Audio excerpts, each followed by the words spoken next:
Well, good morning, Georgianna. Welcome to this week's Take 5 and welcome to the month of December. We are continuing our study of this short little letter to Titus that Paul writes.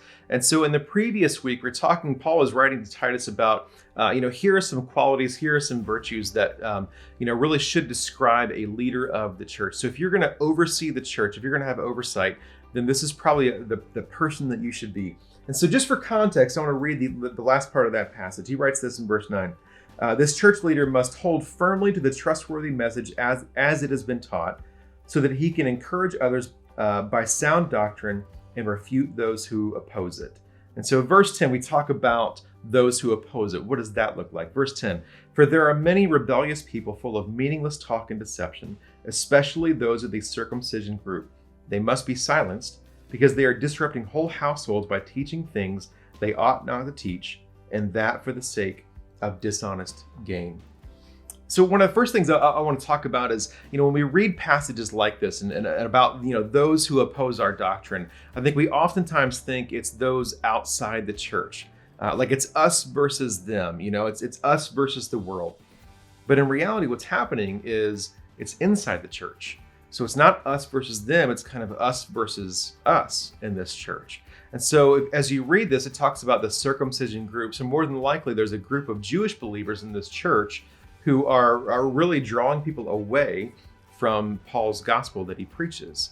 And so what's happening here around this time is, Jews were very, very committed to the law of Moses and those guidelines and things like that. And so you have a lot of different sects of Judaism, and Pharisees, for instance, are very, very committed to the law, and they will let you know how committed to the law that they are. But to prevent someone from breaking the law, they have this idea of building a fence around the law.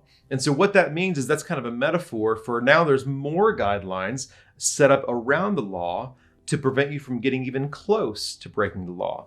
But the reality is, these are man-made things, right? If you add to the law and you add more precautions and more rules and guidelines, well, those are man-made things, and they are not the same as God's law or the law of Moses, right? And so Paul talks about these Jewish myths, right? He talks about these human commands, to be distinguished from the law, the real law. And so these are strong words. You got to remember, the whole idea that this new movement of Christianity really comes from a Jewish tradition. But now, Paul is, kind of so annoyed by this, he talks about the Jewish myths.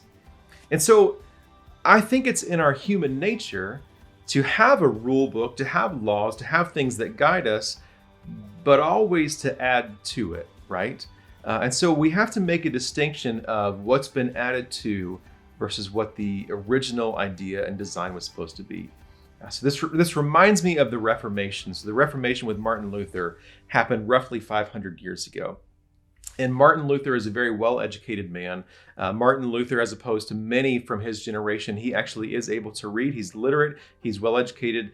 He is able to read scripture. He's able to read in different languages, and he's able to read the Bible for what it is. And so he looks into scripture and he realizes that there's all sorts of traditions of the church that aren't actually the original thing. They're not actually in the book. And so Martin Luther has this idea that he calls sola scriptura, really means scripture alone. So as we take on these different traditions and these different ways of doing church, we have to always look back at the book and see if they're there. And it's not that these traditions are always wrong, but they're not the same as the actual gospel, as the actual book, as the real thing.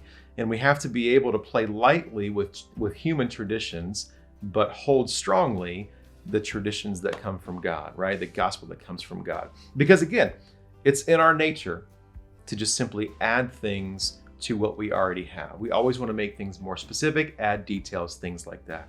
And so we actually just have seen this in the denomination, in our new denomination. So we left the United Methodist Church. We're part of the Global Methodist Church. And so it was kind of a point of pride that our previous denomination had an 800-page rule book, for lack of a better word. It was called the Book of Discipline. It was an 800-page rule book. And so it was really a point of pride for us. We entered into this new thing and we're like, all right, it's great. We have a 100-page rule book. And I, as one of the pastors, I'm happy about that. But I would be naive to think that that rule book will always stay 100 pages. It's in our nature to add things, make it more specific, add details, things like that. And I think even now we have different details and expectations about what it means to be a Christian today. So all Christians vote for this particular party, or all Christians, shop here or don't shop here. All Christians watch this channel or don't watch this channel. All Christians support this issue or are against this issue. And the reality of it is, all these things are kind of like a fence around the law.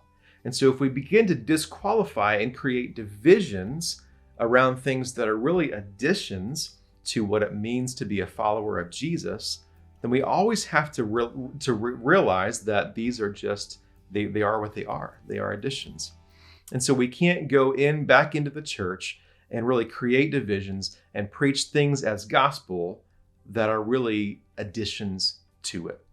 And so once again, I would say we need to hold our traditions, we need to hold our human things lightly in one hand, and then grasp firmly to the gospel in the other.